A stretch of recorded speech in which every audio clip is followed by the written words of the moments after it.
What's up, fight fans? This is Kurt DeVille with Counterpunch Boxing News, and I have some news concerning Deontay Wilder. Exclusive from WBN.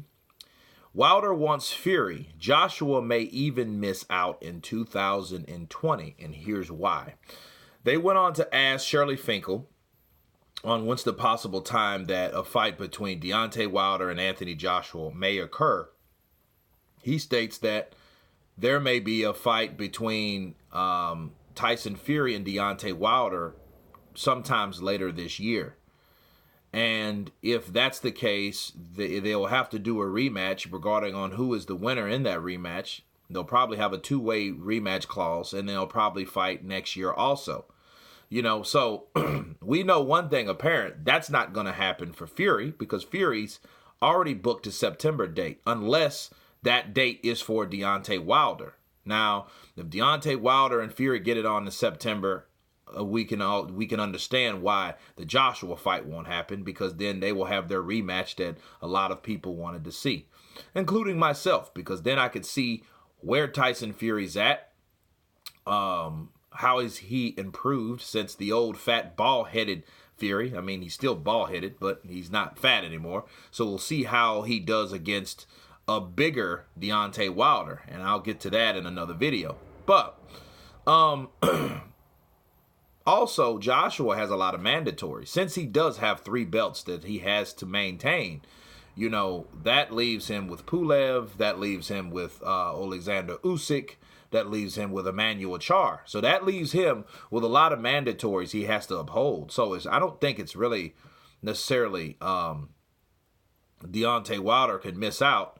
I believe he would prefer to fight Fury because it's less risk of getting knocked out. So he thinks. See, that's a theory. But the mindset, if I'm Deontay Wilder and I've been in the ring with Fury, I know I've seen Fury buckle Deontay. That's why I said, so he thinks he can't get knocked out. I've seen that happen. I've seen Deontay get buckled. I've seen Deontay buckled in a lot of occasions, but he hasn't went down. But if he thinks in his mind that I've been in there with Tyson Fury, I'm pretty safe with this dancing partner versus someone that can probably hit not as hard as me, but hit harder than anybody I've been in the ring with. So why would I go in there and fight Joshua where I could fight Fury twice next year? And then Joshua will be busy with mandatories anyhow. That's if he can't get a unification. But according to this, Shelly Finkel doesn't have really any questions or basically no, he doesn't have any answers for the questions that they asked him. He said he's talking with John Skipper and, but nothing has been finalized yet.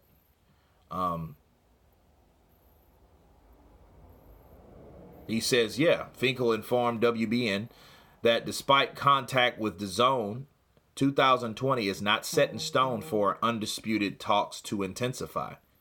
He says he's talking with John Skipper about Joshua and Wilder, but nothing is said at this point.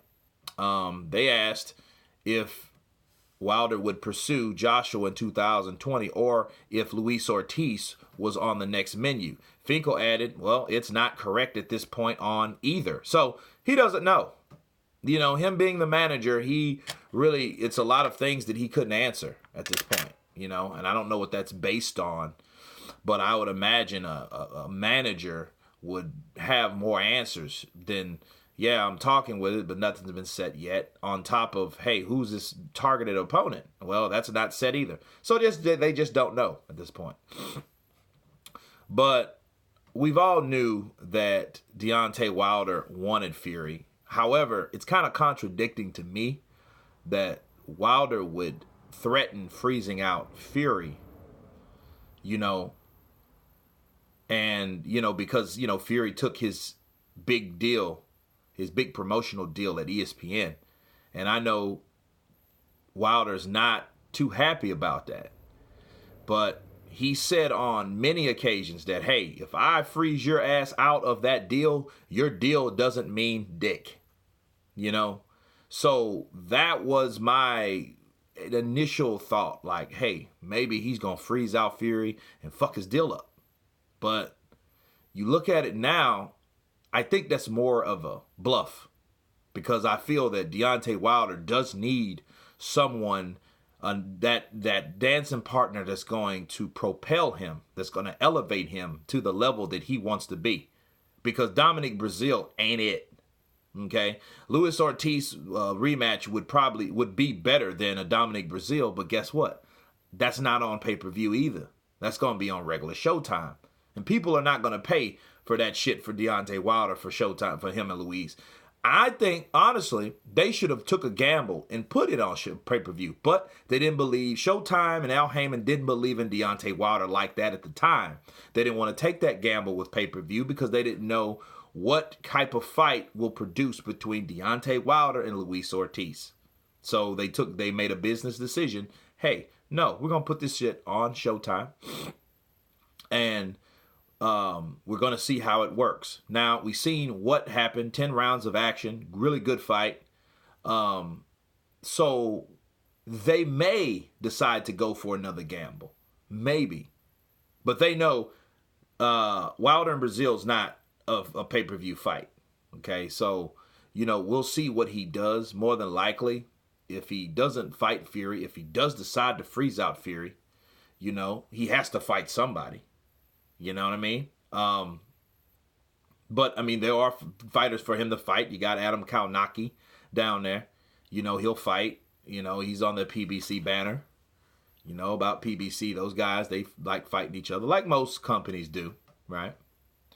But I feel that Wilder, he has to fight someone. And honestly, I feel Wilder misses that pay-per-view. I think Wilder was more upset because he knew that he was going to get his coming out party part 2, okay? He was going to get that pay-per-view introduction, that pay-per-view red carpet treatment with a second Fury fight. When Fury went elsewhere, that stopped all that. Now, where is he at? He's back on Showtime, right? He's back on Showtime. The free TV stopped, so it's kind of like this, and then he kind of went from this to like that. You know what I mean? So he's ready to go up again on the graph. You know what I mean? He needs his numbers to rise.